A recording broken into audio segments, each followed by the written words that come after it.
From on High is an 80s immersive corporate experience. We invite audiences to the show, and when they arrive, they are immediately promoted to level 3 of this corporation called Banner. And Banner is a massive 80s conglomerate that is focused on productivity and profit over all else. Please show me your favorite dance move, such as this. You get to discover what this means to be in this company at level 3 with all of these new employees that you've never interacted with before. You'll get to see all of their different individual tracks and what's happening in their individual lives, but also what's happening collectively on this level and what it means to be an employee here. It has been an honor to devote myself to our founder and CEO's vision, and I am just so thrilled to incorporate you into this family.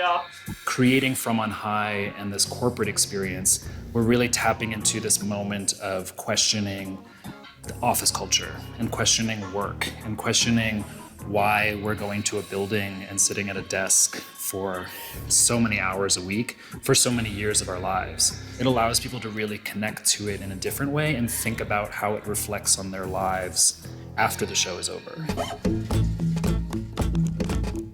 From on High is in Denver, Colorado, and more specifically, From on High takes place in the Rhino Arts District, which traditionally has a history of programming more visual, street art, fine arts.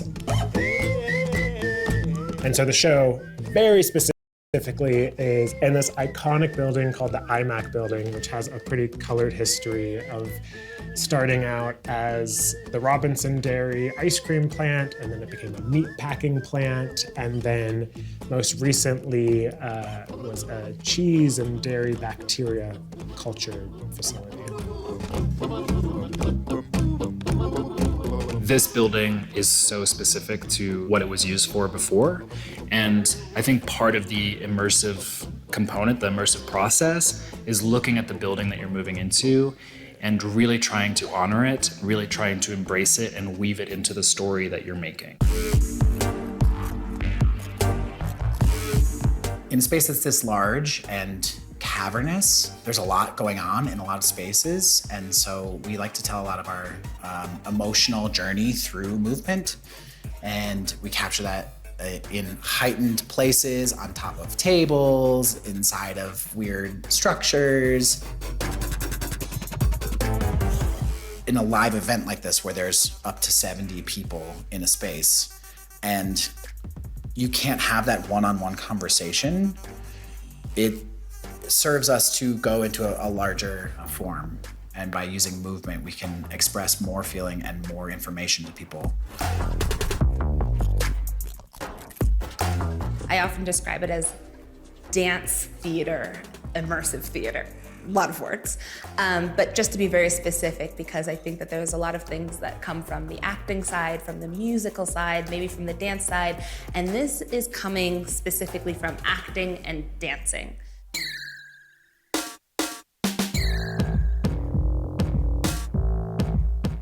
The movement that we're creating, we're really trying to use the office vocabulary and then abstract it and turn it into contemporary vocabulary that helps us go from a real place of, I sit at my desk and I write on this paper, to that movement becoming so much bigger and so much more expansive. And then from there, the movement is then allowed to express feeling in a very abstract way, which dance does.